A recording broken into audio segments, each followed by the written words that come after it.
جب انسان اپنی طاقت اور تخت پر اتنا مغرور ہو جائے کہ خود کو خدا سمجھ بیٹھے اور خالق کائنات کو للکارے تو قدرت خاموش نہیں رہتی، وہ اپنی سب سے چھوٹی مخلوق سے بھی سب سے بڑے فخر کو مٹی میں ملا دیتی ہے۔ یہ کہانی ہے نمرود کی، جو بابل کی عظیم سلطنت کا بے تاج بادشاہ تھا۔ اس کا شہر سونے، چاندی اور بے پناہ شان و شوکت سے چمکتا تھا۔ جب وہ اپنے تخت پر بیٹھتا تو ہزاروں غلام، فوجی سالار اور وزیر اس کے سامنے سجدے میں گر جاتے تھے۔ میں خدا ہوں، زندگی میں دیتا ہوں اور موت بھی میں ہی لیتا ہوں۔ ایک دن نمرود کے دربار میں اس کا سب سے بڑا نجومی آزر حاضر ہوا۔ اے بادشاہ، میں نے دیکھا ہے کہ جلد ہی ایک مرد پیدا ہوگا جو آپ کے دین کو باطل کر دے گا۔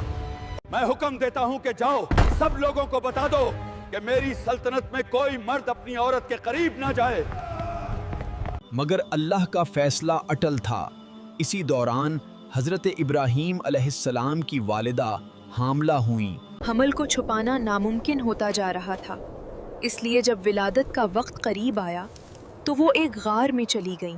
وہیں رب کے حکم سے نبی کی ولادت ہوئی۔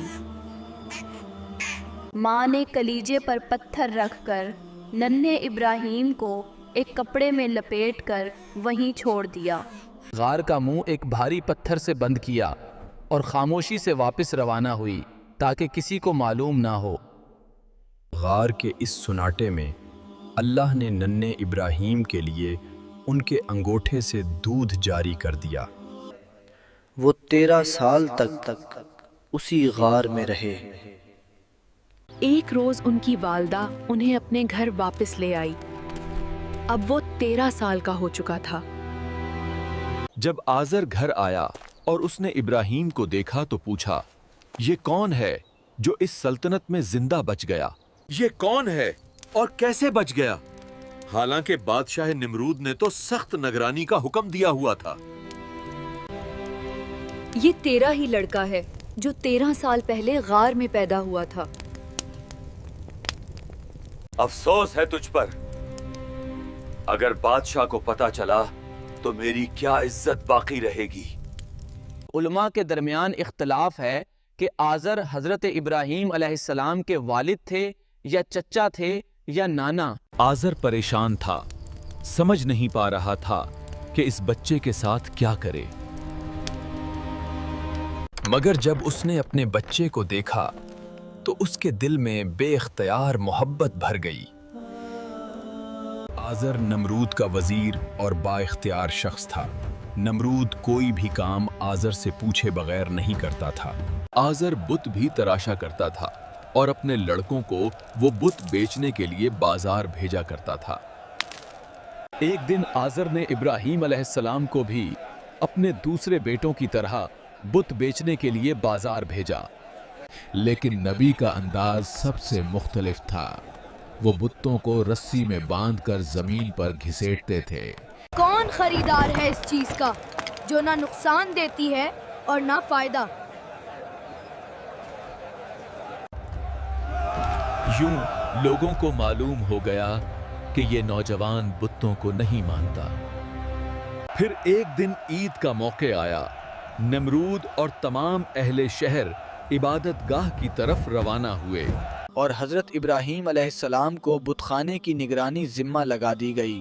یہ وہی لمحہ تھا جس کا نبی کو انتظار تھا۔ وہ ایک بہت بڑا کلہاڑا لے کر بت خانے میں داخل ہوئے اور ایک بڑے بت کے سوا سب کو ٹکڑے ٹکڑے کر دیا۔ پھر کلہاڑا اسی بڑے بت کے کندھے پر رکھ دیا۔ جب نمرود اور لوگ واپس آئے تو اپنے خداؤں کو اس حال میں دیکھ کر غصے سے پاگل ہو گئے۔ یہ کس کی حرکت ہے؟ بت خانے کا یہ حال کس نے کیا؟ وہ زندہ نہیں بچے گا۔ ہمیں یقین ہے کہ یہ ابراہیم کا کام ہے۔ وہ بتوں کو نہیں مانتا۔ تم نے ایسا کیوں کیا؟ کیا تجھے میرا ڈر بھی نہیں تھا؟ कुल्हाड़ा बड़े बुत के कंधे पर है। मुझे लगता है उसी ने छोटे बत्तों को तोड़ा है। क्या तुम्हें मालूम नहीं कि ये बुत तो पत्थर के बने हैं? ये न बोल सकते हैं और न हरकत कर सकते हैं। तो फिर इस बड़े बुत से ये पूछो कि उसने बाकी बत्तों को टूटने से बचाया क्यों नहीं? तुम पागल हो क्या? वो बुत देख नहीं सकते और ना एक दूसरे को टूटने से बचा सकते हैं। अब मुझे ये बताओ, जो बोल नहीं सकते, देख नहीं सकते, हिफाजत नहीं कर सकते, वो खुदा कैसे हो सकते हैं? ये जवाब नमरूद के गरूर पर ताज़ियाना था। वो गुमसम रह गया, समझ नहीं पा रहा था कि क्या जवाब दे। फिर नमरूद ने सिपाहियों को हुक्म दिया कि एक बहुत बड़ी आग जलाई जाए। फिर एक बहुत बड़ी आग जलाई गई, जिसकी शिद्दत मीलों दूर तक महसूस होती थी। अब मसला ये था कि इतनी बड़ी आग के करीब कैसे जाया जाए और इब्राहीम को आग में कैसे डाला जाए। एक मुंजनीक बनाओ, उसकी मदद से इब्राहीम को आग में डालो। अल्लाह ने आग को हुक्म दिया, ए आग, इब्राहीम पर ठंडी और सलामती वाली हो जा। जब नमरूद ने ये मंजर देखा तो उसकी आंखें फटी रह गईं। ए इब्राहीम, तुम्हें आग ने क्यों नहीं जलाया? ये सब कैसे हुआ? नबी ने फरमाया, ये मेरे परवरदिगार की कुदरत है, जिसके लिए कुछ भी मुश्किल नहीं। वक्त गुजरता गया, मगर नमरूद ने फिर भी अल्लाह पर ईमान ना लाया, बल्कि खुद को खुदा समझता रहा। एक दिन नमरूद ने हजरत इब्राहीम अलैहिस्सलाम से पूछा, तुम्हारा खुदा कौन है? नबी ने फरमाया, मेरा रब वो है जो जिंदा करता है और मौत देता है। ए इब्राहीम, ये काम तो मैं भी कर सकता हूँ, फिर मुझे खुदा क्यों नहीं मानते? नमरूद का हुक्म है कि एक कैदी को मौत और दूसरे को आजाद किया जाए। ए इब्राहीम, देखा, मैंने एक को मार दिया और दूसरे को जिंदगी दे दी। नबी मुस्कुराकर जवाब देते हैं, अच्छा, मेरा रब तो सूरज को मशरक से निकालता है, अगर तुम खुदा हो तो मगरिब से निकाल कर दिखाओ। नमरूद ने कहा, अब मैं आसमान पर जाऊंगा और इब्राहीम के खुदा से लड़ूंगा। नमरूद ने अपने तमाम सिपाहियों को कहा, तुम तैयारी करो, हम हर सूरत इब्राहीम के खुदा से जंग करेंगे। इसने अपने सिपाहियों को एक ऐसी सवारी तैयार करने का हुक्म दिया जो आसमान तक पहुंच सके, और सिपाहियों को 3 दिन का वक्त दिया। अगर तैयार ना हुई तो सबको कत्ल कर दूंगा। मगर ऐसी सवारी तैयार करना जो आसमान तक पहुंच सके किसी के बस की बात ना थी। सब सिपाही परेशान थे, अगर सवारी तैयार ना हुई तो सबके सर कलम हो जाएंगे। 4 उकाब बांधो, ऊपर गोश्त लटकाओ, वो उड़ेंगे तो तख्त आसमान की तरफ उठेगा। नमरूद इस अवारी पर सवार होकर आसमान की तरफ रवाना हुआ। वो काफी बुलंदी तक गया, मगर उसे कहीं भी खुदा नजर नहीं आया। जब वो बहुत ज्यादा बुलंदी तक पहुंच गया तो उसने आसमान की तरफ एक तीर चलाया। अल्लाह ने एक फरिश्ते को हुक्म दिया कि तीर को खून आलोद करके वापस इसकी तरफ फेंक दे। ये देखो, मैंने खुदा को मार दिया, इब्राहीम के खुदा को मार दिया। ये उसके गरूर की आखिरी इंतहा थी। अब कुदरत ने जवाब देने का फैसला कर लिया था। एक दिन जब नमरूद अपनी अजीमुशान फौज के साथ निकला तो अल्लाह ने उसके मुकाबले में इंसानों का नहीं बल्कि मच्छरों का एक लश्कर भेजा।